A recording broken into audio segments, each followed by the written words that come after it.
Bom dia, meu nome é Leonardo Lopes e hoje no Resumos Enem vamos trazer o pensamento de Giordano Bruno.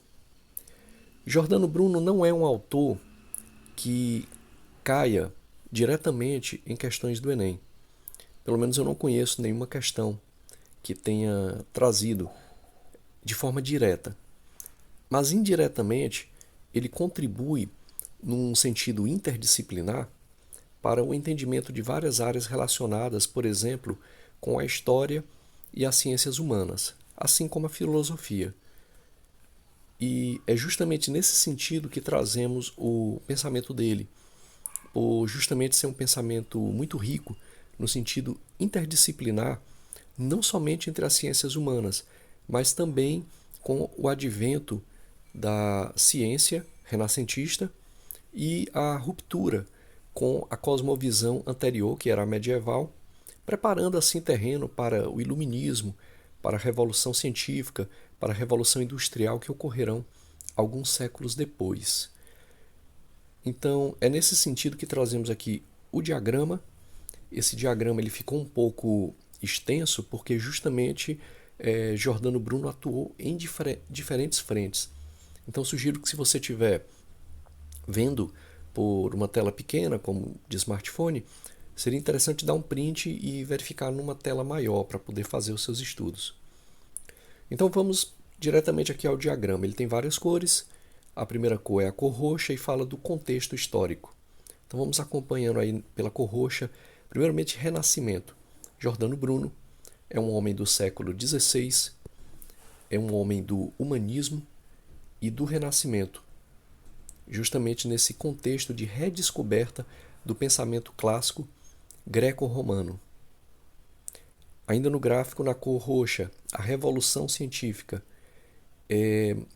A cosmovisão anterior, que era a visão medieval, preconizava uma visão de mundo que era geocêntrica, ou seja, acreditava-se que a Terra estava no centro do universo e que o Sol era uma estrela única. E isso comprovou-se um paradigma quebrado depois. A ciência aprendeu, evoluiu que esse paradigma ele deveria ser quebrado, principalmente com Copérnico, que elenca o paradigma do heliocentrismo. Quer dizer, não era a Terra que estava no centro, mas o Sol. E, nesse sentido, há um conflito com a Igreja Católica. Também é um aspecto que Giordano Bruno ele viveu. Dentro desse contexto de revolução científica, houve conflito com a Igreja Católica. Ele era um monge dominicano, então ele era propriamente do clero católico, mas ele se destacou desde sempre por um lado crítico e por ideias que destoavam, que se diferenciavam da ortodoxia católica. Então, esse período em que ele viveu, o século XVI, é um período complicado, com muitas tensões religiosas, principalmente porque é um período em que 1517, inicialmente por Martinho Lutero, depois por Calvino, Zwinglio e outros, veio à tona a chamada Reforma Protestante e, posteriormente, a resposta da Igreja Católica à Contra-Reforma.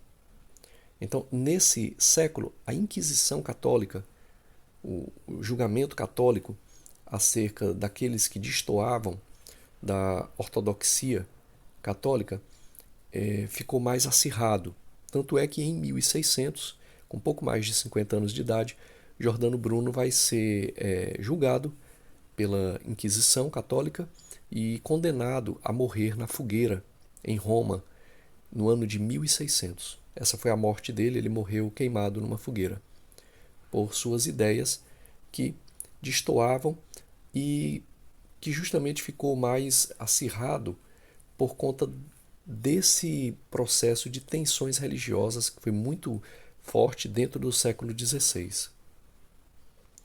Bem, indo adiante aqui no nosso gráfico, vida e obra.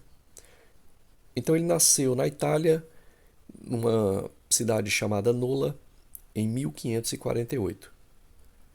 No gráfico aí em cor azul, o julgamento e a execução, ele morreu em 1600, não por morte natural, mas condenado à fogueira da Inquisição. ele tinha uma inquietação intelectual muito profunda. Então ele começou a viajar pela Europa. E como dissemos, ele era da Igreja Católica, ele era um clero da Ordem Dominicana. Indo para a cor verde aqui, a parte de filosofia. Basicamente, ele é um filósofo, ele passou para a história como filósofo. Veja aí as influências dele no gráfico em cor verde. Ele tinha uma influência neoplatônica, uma influência de Nicolau de Cusa e uma influência do hermetismo. Cada um desses 3 pontos dariam outras 3 aulas. Então eu vou simplesmente dar aqui uma visão bem generalíssima sobre cada uma dessas correntes que o inspiraram. O neoplatonismo era baseado em Platão, mas ele condensava certas tendências místicas, de contemplação mística. Você não chegava no último estágio, como em Platão, as ideias, a essência da realidade a partir do intelecto, a partir do pensamento. Mas para além do intelecto, isso no neoplatonismo, você chegava à essência da realidade pela contemplação mística. Isso influenciou profundamente o Giordano Bruno. Outra influência marcante para Giordano Bruno foi Nicolau de Cusa, que também era um clérigo católico, e Nicolau de Cusa ele criou um termo chamado panenteísmo, que é diferente do termo panteísta. De uma forma geral, e eu não posso deixar de falar isso aqui, Giordano Bruno ele é considerado um panteísta. Qualquer questão que venha a tratar dele, provavelmente vai colocá-lo como um panteísta. Mas quando a gente analisa melhor, pela influência de Nicolau de Cusa, a gente percebe que ele não era um panteísta, mas era um panenteísta. O que é o panenteísmo? Primeiramente, o que é o panteísmo? O panteísmo todo mundo meio que sabe o que é. É a doutrina filosófica, teológica, que diz que Deus se mistura com a sua criação. Deus é sua criação, assim como a sua criação é Deus. O panenteísmo, ele vai dizer sim que Deus está em todas as coisas, mas ele também diz que ao mesmo tempo, por mistério, e aí aceito pela fé, Deus também está para além da natureza, porque está como o criador da natureza. Nesse sentido, Deus se diferencia. Então, o panenteísmo faz com que Deus seja reconhecido na natureza, mas ao mesmo tempo seja reconhecido como distinto, já que ele é o criador da natureza. Isso veio de Nicolau de Cusa e era uma influência muito forte em Giordano Bruno. E outra influência é o hermetismo. O hermetismo, basicamente, ele fazia uma conexão muito complexa entre filosofia, religião e magia. Então, essas eram as influências do Giordano Bruno. Bem, ainda no gráfico, na cor verde, Giordano Bruno ele foi condenado à fogueira principalmente por essa noção de universo infinito. Essa noção de universo infinito, percebam que ele estava no século XVI.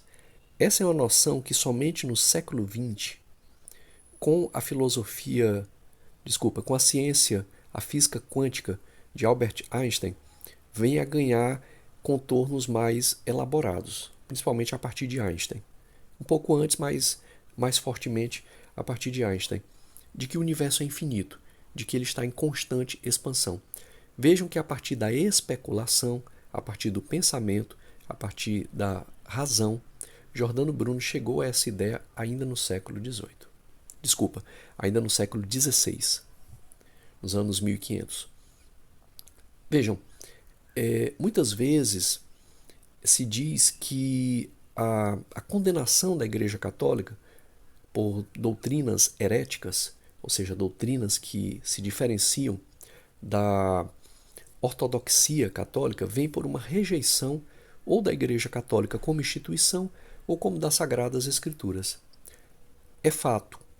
Mas também o que deve se entender é que nessa fase, no século XVI, a Igreja Católica estava vivendo o chamado tomismo. O que era o tomismo?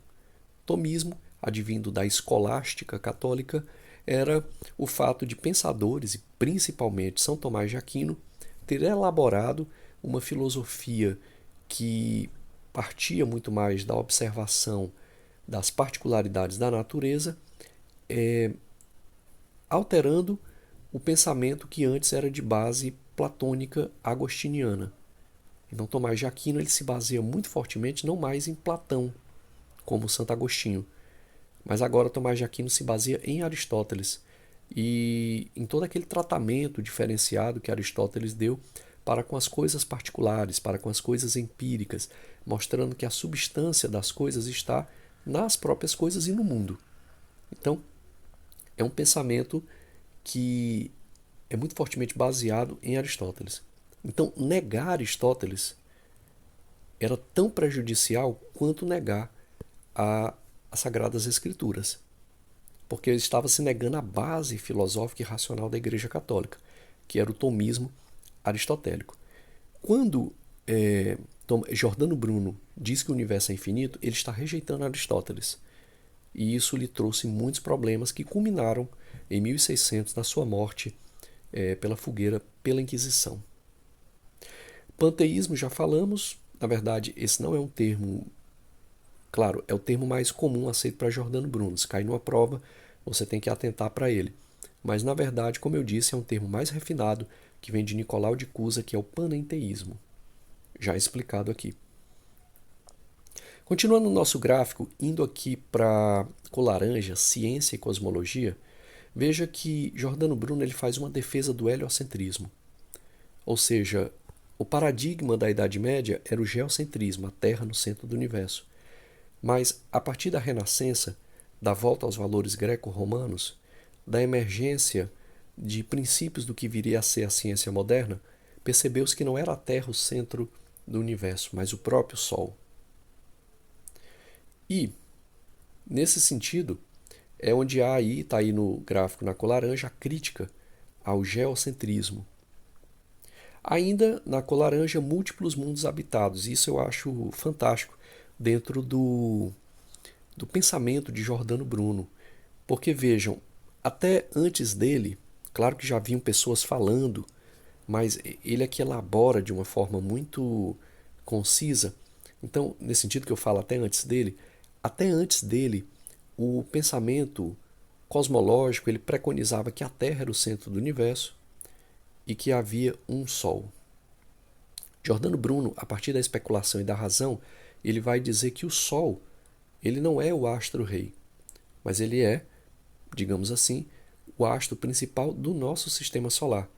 Mas ele vai dizer, para além do nosso sistema solar, existem outros sistemas solares, com outros sóis e outros mundos. E isso está em número infinito, já que, decorrente da lógica de que o universo é infinito, também os sistemas solares seriam infinitos. Então, já que os sistemas solares eram infinitos, ele pensa numa quantidade gigantesca, infinitamente, de mundos. E desses mundos, muitos deles seriam habitados. Note que essa, de uma forma geral, é a ideia que hoje, no século XXI, nós temos. Hoje nós sabemos, ele não tinha como aquilatar isso, mas nós sabemos que não só existem múltiplos sistemas solares, mas a reunião dos múltiplos sistemas solares formam galáxias. Galáxias são milhares de sistemas solares. O nosso sistema solar é apenas um. Então as galáxias são milhares de sistemas solares. E mais ainda, nós sabemos que existem milhares de sistemas solares. Que o universo é um ecossistema absurdamente gigantesco e que muito provavelmente existe vida em algum outro planeta, justamente porque por conta dessa imensidão de mundos, de galáxias. A própria ciência hoje, principalmente a ciência cosmológica do século XXI, já pensa, já especula, já começa a teorizar que a própria noção de vida pode ser diferente. A nossa vida é muito baseada nas moléculas de carbono, entre outros aspectos físico-químicos, claro. Aqui é uma redução bem grosseira. mas nas moléculas do carbono, a vida pelo carbono, né? Mas a vida pode ter se desenvolvido, originado e ser mantida a partir de outras estruturas físico-químicas, né? A própria noção de vida fica em xeque aqui. Tudo isso Giordano Bruno ele pensou. Algumas coisas melhor, algumas coisas somente como intuições, mas notem como ele era à frente do tempo dele, centenas de séculos. E esse pensamento lhe trouxe muito problema e por isso ele foi condenado à fogueira. Bem, em amarelo, o legado, qual foi a herança que Giordano Bruno nos deixou? Primeiramente, acompanha aí na cor amarela, ele é o precursor da ciência moderna. Então, a ciência moderna, que nascia ali com a Renascença, ela tem alguns nomes muito fundamentais que são seus grandes pilares. Um deles, por exemplo, é Francis Bacon, o outro Galileu Galilei, Copérnico, entre tantos outros. Né? Um desses nomes é Giordano Bruno. Giordano Bruno ele é considerado um símbolo da liberdade de pensamento, quer dizer, ele morreu pelo seu pensamento. Alguns autores disse, por exemplo, que Galileu Galilei, negou o seu pensamento. Mas porque ele tinha uma visão mais científica da coisa, mais paradigmática, mais hipotética. O Giordano Bruno, por conta de toda essa influência dele, do hermetismo, do neoplatonismo, do Nicolau de Cusa, ele viu o pensamento dele como a própria manifestação de Deus na razão dele. Então, nesse sentido, ele não negou o seu pensamento porque ele acreditava que negar seu pensamento seria negar o próprio Deus e a razão que Deus tinha posto a ele. Então, por isso, ele não negou seu pensamento e acabou morrendo na fogueira da Inquisição. Ele teve um reconhecimento póstumo. No século XX, ele foi considerado um mártir da busca pelo conhecimento e tem estátuas foram erigidas em sua homenagem e ele tem uma estátua também onde ele morreu, onde ele foi queimado vivo. Bem, mas por que tudo isso é importante para o Enem, para você que está estudando o Enem?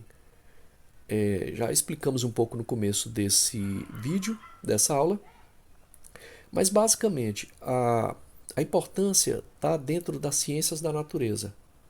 A visão de heliocentrismo, a visão do universo, tudo isso diz respeito à história da ciência, diz respeito à história da revolução científica, à história de como paradigmas surgiram e acabaram, por exemplo, o geocentrismo, dentro da história da ciência humana. Também é importante no sentido filosófico. Estudar Giordano Bruno é estudar acerca da liberdade de pensamento. É estudar também acerca do método científico. Veja que ele ainda colocava dentro do método científico a dimensão da especulação e até mesmo a dimensão da religião. Isso é muito interessante, porque de uma forma geral nós temos uma visão de que uma coisa é religião, outra coisa é ciência. Mas para o Giordano Bruno ele chegou a ideias muito acertadas que só hoje a ciência cosmológica, a astronomia consegue falar, ou seja, os universos infinitos, os múltiplos mundos, os múltiplos sistemas solares. Quer dizer, tudo isso o Giordano Bruno chegou. E ele partia um pouco da religião porque ele acreditava que Deus é racional, Deus é bom e Deus nos ensina também a partir da razão. Então ele nos fala também do método científico, ele lança as bases para o que viria depois a ser o método científico na revolução científica, no iluminismo e posteriormente no seu uso tecnológico na revolução industrial. E por último, estudar Giordano Bruno é muito importante para concatenar os teus estudos de história e aí de ciências humanas. É aqui onde entra a dimensão de interdisciplinaridade. Por quê? Porque Giordano Bruno ele é um autor e ele é um dos poucos autores. O Pascal também fez um pouco disso. Temos uma aula sobre Pascal no canal. Mas o Giordano Bruno, eu acho que mais do que o Pascal, ele conseguiu, dentro do período moderno, ligar ciência e religião de uma forma muito sutil, de uma forma muito complexa.